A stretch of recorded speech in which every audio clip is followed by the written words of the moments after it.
그러면은 슈바르츠-실즈 반지름을 구하고 우리 우주의 크기의 길이를 구해봤어요. 그랬더니 네. 이 두 값이 놀랍게도 비슷한 값이 나왔어요. 다시 말해서 우리 우주의 크기가 어떤 블랙홀의 슈바르츠-실즈 반지름과 똑같다. 이게 무슨 말이냐? 블랙홀이 될 수 있다는 거예요. 그쵸.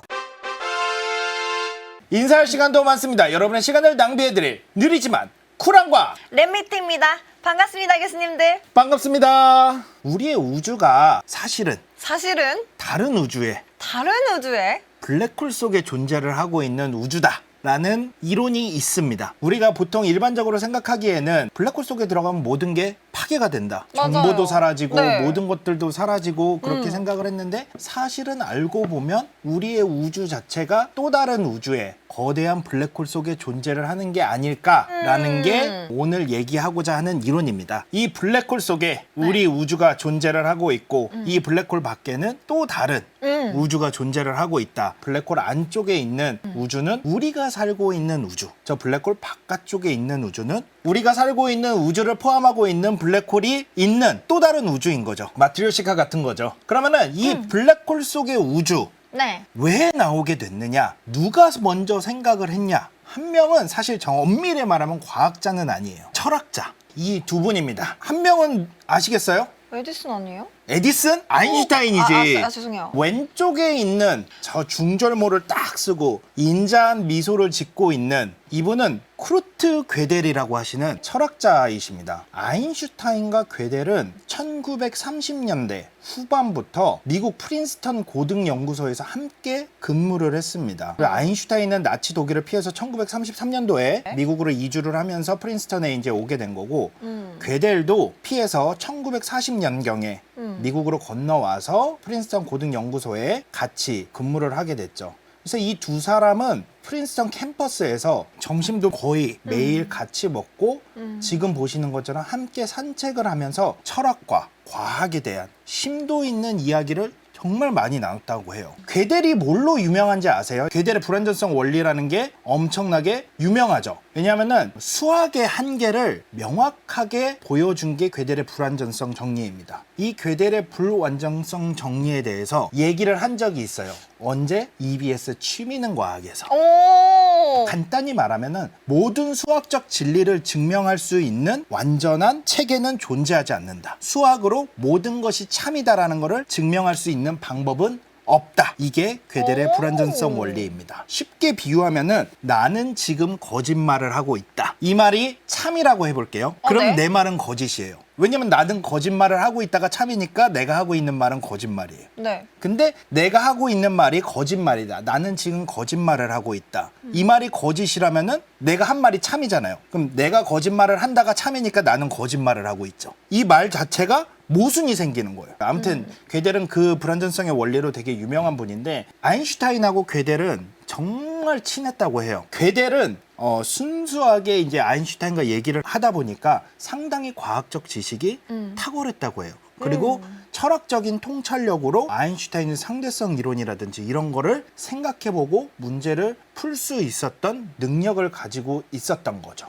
우리 이거 본 적 있죠? 그 암흑 에너지 할 때 람다 소개하면서 람다! 아인슈타인이 우와! 얘기했던 중력 방정식. 그러면서 우리 무슨 얘기했어? 아인슈타인은 맞아도 맞고 틀려도 맞다. 중력이 뭐냐라는 거를 설명하는 이론이에요. 그래서 이게 뭐냐면은 우주의 시공간이 어떻게 휘어지는지를 그냥 설명하는 공식이에요. 이걸 풀면 어떤 우주가 가능한가라는 그림을 그릴 수가 있는 겁니다. 그냥 이런 식이 있다라는 것만 아시면 돼요. 우리가 생각하는 우주는 균일하고 방향성이 없고 거의 모든 방향으로 균등하다라고 생각을 하고 이렇게 가정을 하고 있어요. 아인슈타인과 괴델이 얘기를 하면서 1949년도에 괴델이 조금 다른 상상을 해봤어요. 모든 방향으로 팽창을 한다고 생각을 했는데 우리 우주 전체가 회전을 한다라고 생각을 하고 아인슈타인의 방정식을 우리 우주가 회전을 해도 이 방정식이 풀린다라는 걸 푼 거예요. 물론 풀이는 어마어마합니다. 여기서 보여줄 수 없어요. 그 가능성을 열어준 거예요. 그래서 오늘 우리가 봐야 할 게 가장 중요한 건 뭐죠? 블랙홀 속의 우주잖아요. 블랙홀에 일단 기본적으로 알아야 될 구조들이 있어요.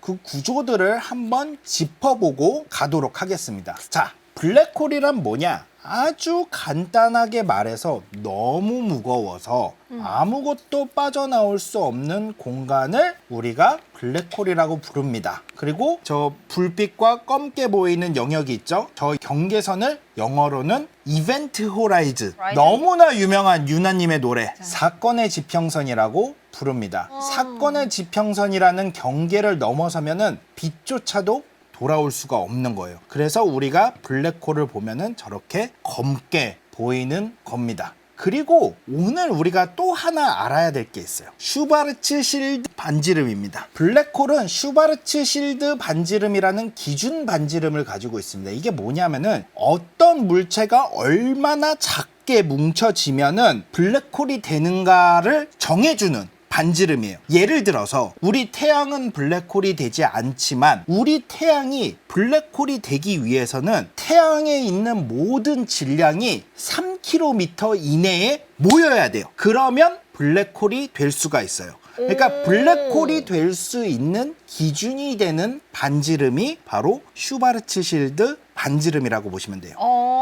만약에 어떤 물체가 블랙홀이 되기 위해서는 저 방정식을 만족해야 됩니다. M은 질량이고요. 네. 나머지는 다 상수입니다. G라는 것도 상수고 C는 빛의 속도고, 그래서 질량만 알면 그 물체가 블랙홀이 될 수 있는 반지름을 구하는 식이 저 식이다. 우와. 이게 우리가 볼 수 있는 관측 가능한 우주의 크기입니다. 그럼 우리 우주는 어느 정도 크기일까? 우리 우주는 우리가 볼 수 있는 범위가 정해져 있어요. 왜냐하면은 빛이 우주를 여행할 수 있는 거리는 한정이 돼 있어요. 빛의 속도도 유한하고 우주도 나이가 유한하기 때문에 유한한 시간 속에서 유한한 속도로 움직이면 한계가 있어요. 이 관측 가능한 우주의 반지름은 약 465광년 정도 됩니다. 근데 이게 신기하지 않아요? 우주의 나이는 138억 년 정도예요. 그러면은 우주의 끝을 본다면 138억 광년이 돼야 될 것 같은데 465억 광년을 본다고 그랬어요. 이게 무슨 뜻이냐? 우주가 팽창을 하고 있기 때문에 실질적으로 볼 수 있는 그 영역은 138억 년을 넘는다. 그런데 이 두 명의 과학자가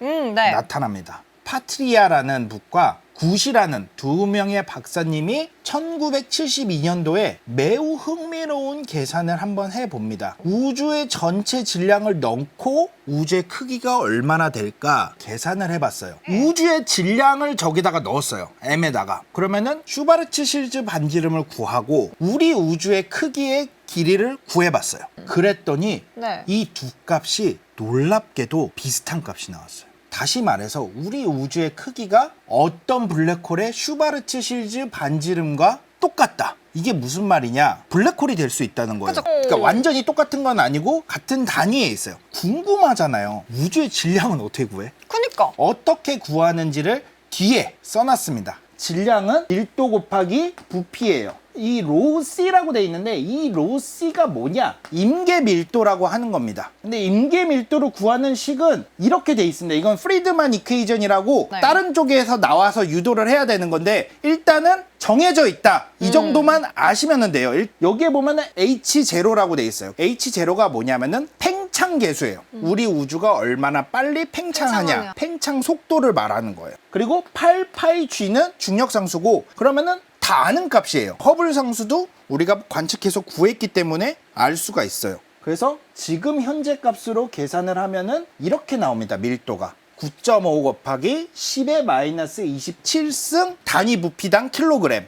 그러면 우리 요거는 구했어요. 그럼 이거를 구해야 되잖아요. 우주의 부피는 어떻게 구하냐? 이 사람들은 어떻게 가정을 했냐면은 우리 우주가 동그랗다고 가정을 했어요. 근데 반지름이 이거는 허블 반지름이라고 하는데 팽창하는 속도와 C라고 계산을 했어요. 우리 9의 부피를 구하는 거 알아요. 3분의 4 파이 R 3승 중학교 때 배웁니다. 근데 R이 뭐였다? H0 분의 C 넣었어요. 네. 제가 아까 허블 상수를 몰라도 된다고 했던 게 H 하나만 남고 없어져요. 이게 뭐냐면은 이렇게 되죠. 3 없어지고 파이 없어지고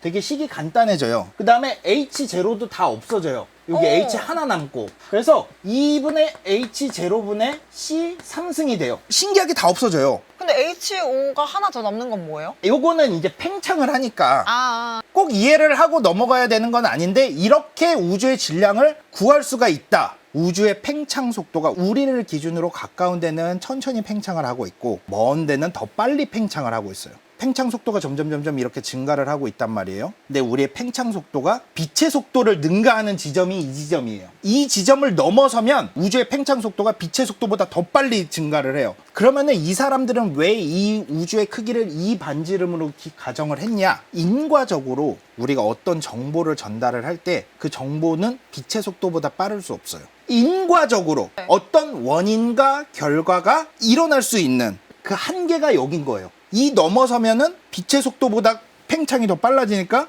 여기 있는 정보는 절대 저기에 닿을 수가 없는 거예요. 그래서 우주의 질량은 이 사람들이 구한 게 10의 53승 킬로그램이에요. 그럼 우리가 아까 슈바르츠 실즈 반지름이라는 게 있죠. 네. 슈바르츠 실즈 반지름의 이 질량을 여기다가 넣었더니 크기가 1.5 곱하기 10의 26승 미터가 나옵니다. 그런데 R, 우주의 크기잖아요. 우주의 크기를 구해봤더니 1.4에서 1.4 곱하기 10의 26승이 나온 거예요. 오! 가깝죠? 오! 되게 신기하죠? 슈바르츠 실즈의 반지름이 뭐라 그랬죠? 어떤 질량이 어떤 한계에 있으면은 네. 블랙홀이 된다라는 뜻이에요. 근데 우주의 크기와 슈바르츠 실즈의 반지름이 거의 비슷해. 저 정도면 같은 걸로 쳐줘야지, 그쵸? 그쵸. 그러니까 이 사람들이 생각을 한 거죠. 이렇게 되면 우리 우주가 블랙홀 안에 있는 거 아니야? 이해는 됐죠?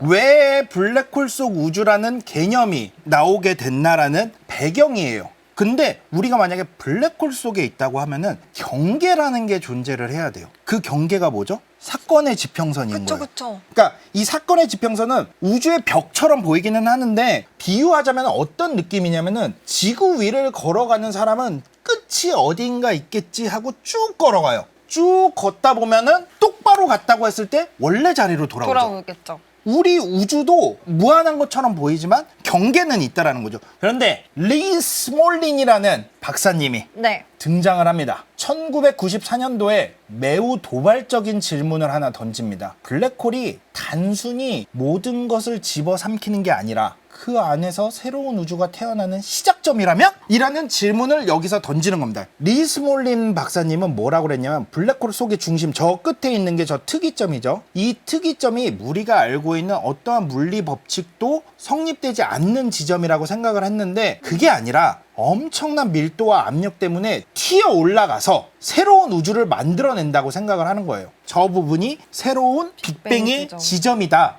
라고 처음에 주장을 한 거죠. 진화 생물학의 개념을 우주에다가 도입을 합니다. 그래서 스몰린 박사님은 어떻게 가설을 전개를 하냐면, 어떤 우주는 블랙홀을 이렇게 많이 만들어요. 그래서 블랙홀 하나하나가 새로운 우주를 낳는다라고 생각해요. 우리 우주도 블랙홀이 많잖아요. 그 블랙홀 속에서 새로운 우주가 나아지는 거죠. 그렇게 만들어진 새로운 우주는 물리 상수가, 우리가 말하는 G라든지 H라든지 뭐 이런 여러 가지 상수들 있잖아요. 뭐 이런 상수들이 다 다를 수 있다라고 주장을 한 거죠. 그 중에서도 많은 우주를 남긴 블랙홀을 만드는 우주가 살아남는다는 거예요. 그래서 스몰리는 조금 더 나아가서 우리 우주는 왜 이렇게 복잡하고 정교할까? 왜 생명체가 존재를 할 수 있을까? 라고 했을 때 스몰린 박사님의 대답은 이거였어요. 우리 우주는 블랙홀을 많이 만들어내는 성질을 갖고 있어서 우연히도 생명 친화적인 조건이 따라올 수도 있다. 그래서 우리 우주가 운 좋게 생겨난 게 아니라 다중 우주 중 블랙홀을 많이 만드는 계통에서 태어난 후손 우주다. 약간 우주 진화론자야. 근데 여기에서 니코덴 포프왈스키가 튀어오르는 우주라는 거를 가정을 합니다. 블랙홀의 특이점에서 우주가 다시 빵 하고 생겨난다고 그랬잖아요. 그게 어떻게 생겨내냐? 기존의 아인슈타인의 일반 상대성 이론을 조금 확장을 했어요. 아인슈타인 카르탕 이론이라는 것을 얘기를 합니다. 핵심 아이디어는 뭐냐면은, 물질이 붕괴를 하잖아요. 블랙홀로 들어가면서. 네. 물질이 붕괴를 할 게 중력만 있는 일반 상대성 이론이라고 하면은 저 무한한 특이점으로 수렴할 수밖에 없어요. 근데 아인슈타인 카르탕 이론은 뭐냐면은, 우리 김갑진 교수님의 스핀이라는 개념을 도입을 합니다. 저 빨간 지점이 극도로 밀도가 높은 지점이에요. 극도로 밀도가 높아지면서 중력이 반발력을 갖게 된다는 거예요. 스핀 때문에. 그래서 블랙홀이 중심에서 물질이 완전히 붕괴하지 않고 튕기듯이 다시 팽창을 한다는 거예요. 그래서 블랙홀 안에서 새로운 우주가 튀어나오듯이 시작될 수 있다라는 주장을 합니다. 스핀이라는 거는 반발력의 근원이잖아요. N극과 N극이 밀어내듯이 이렇게 반발력이 생긴다라는 거죠. 그래서 포플라워스키 아까 그 박사님은 뭐라고 했냐면은 어떤 우주가 무너져서 블랙홀을 만들면 그 블랙홀 안쪽에서 완전히 새로운 우주가 팽창을 시작할 수 있다. 우리 우주의 빅뱅처럼. 네. 그게 바운스 현상이라고 합니다. 이 바운스 현상이 블랙홀 형성하고 우리 우주에 탄생하고 물리적으로 연결될 수 있는 그 교차점을 찾아내기 시작한 거죠. 이런 것도 일어날 수 있다라는 거 그냥 던지는 게 아니라 이런 경우에 이렇게 발생할 수 있다라는 해를 찾아낸 거예요. 물론 그 과정은 저도 모르고 여기서 풀어줄 수 없습니다. 그러면은 모든 블랙홀은 회전을 하고 있어요. 만약에 우리 우주가 블랙홀 속에 있다면은 우리 우주도 회전을 하고 있지 않을까? 만약 어떤 블랙홀 내부에서 새로운 우주가 태어나면은 지금 블랙홀이 회전하고 있는 이 자체가 새로 탄생하는 우주에 전달돼야 되지 않을까? 다시 말해서 우리 우주에도 회전할 수 있는 뭔가가 있지 않을까? 이 코스믹 스핀이 존재하지 않을까라고 하는 거죠. 이 이론을 이용을 해서 우주 전체에 아주 약한 회전이 있을 수 있다는 모델들이 제안이 됩니다. 이 회전이 람다 CDM 모델이 해결하지 못하는 여러 문제들을 있어요. 네. 허블 텐션 문제, CMB로 관측한 거, 눈으로 관측한 게 값이 다르다. 그리고 우주 대규모 비대칭, 어떤 쪽은 뭐가 많이 생기고 어떤 쪽은 좀 덜 생기고 아니면 회전 방향이 다르다든지 이런 비대칭을 설명할 수 있을지도 모른다라는 희망을 갖게 되는 거죠. 오, 그러면은 검증이 돼야 되잖아요. 그렇죠. 저 위에 보시면 2025년 3월 21일 한 달 정도밖에 안 된 따끈따끈한 논문입니다. 현재 우리의 우주가 회전하고 있다고 가정을 하면 우리가 현재 문제가 되고 있는 이 허블 텐션을 해결할 수 있다라는 논문이 3월 21일 날 피어 리뷰를 통과를 해서 나왔어요. 우와. 우주 자체가 회전할 수도 허블 수수께끼 해결 가설 제시해가지고 언론에서 많이 다뤘습니다. 요즘 그래서 블랙홀 속 우주가 핫했던 거예요. 먼저 허블 상수에 대해서 조금 알아야 될 것 같습니다. 우주의 팽창 속도를 나타내는 숫자가 허블 상수입니다. 다시 말해서 1메가파섹당 얼마나 멀어지는가를 허블 상수라고 불러요. 허블 상수를 어떻게 측정을 하냐? 첫 번째 측정법은 우주 배경 복사. 이 플랑크 위성이라는 게 우주 배경 복사를 아주 정밀하게 측정을 했습니다. 그래서 저 CMB로 계산을 했더니 허블 상수가 67.4km/s per 메가파섹이 나옵니다. 두 번째 측정법이 있습니다. 허블 우주 망원경으로부터 주변에 있는 은하들까지의 거리를 직접 측정을 하고 이 은하들이 얼마나 빨리 멀어지는지를 직접 측정하는 거예요. 이렇게 재봤더니 73km/s per 메가파섹이 나오는 거예요. 아까는 67이었죠. 네. 이 둘이 안 맞아요. 2000년대만 하더라도 오차 범위가 커서 허블 텐션이란 게 막 그렇게 뚜렷이 드러나지는 않았는데 정밀하게 측정하면 측정할수록 오차 범위도 줄어들고 저 차이가 명확하게 벌어지고 있습니다. 이 차이가 오차 범위의 5배 정도 돼요. 또 있습니다. 우주 대규모 구조의 비대칭성이 있습니다. 지금 보시면은 저 하얀 선을 기준으로 위아래가 저게 진짜 전체적으로 균일하긴 하지만 조금씩 회전 방향이 치우쳐 보이죠. 이런 거를 우리가 CMB 악의 축이라고 그래가지고 도대체 균등해야 되는데 왜 저기는 저렇게 비등방성이냐, 왜 치우쳐져 있냐, 저걸 악의 축이라고 불러요. 저것도 설명을 해야 돼요. 근데 지금 람다 CDM 모델은 설명을 할 수가 없어요. 근데 회전으로 하면은 저 둘 다 설명할 수가 있다라는 게 아까 그 논문의 핵심인 거예요. 이 논문에 따르면 이 회전 속도는 말 그대로 우주가 한 바퀴 도는데 5 곱하기 10의 17년.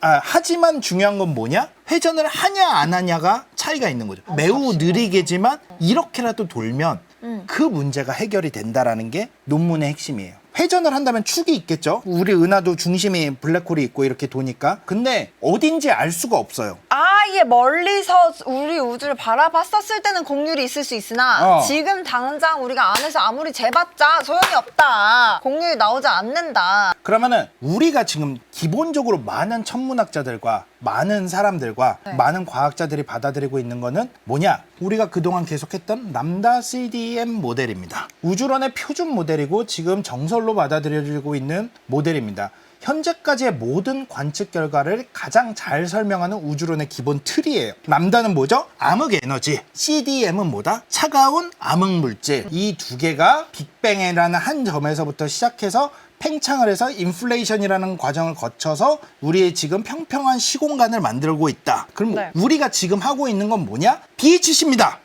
블랙홀 코스모스롤로지예요. 인사할 시간도 많습니다. 여러분의 시간을 낭비해드릴 느리지만 쿨한 과학 랩미팅이었습니다. 감사합니다, 교수님들. 감사합니다.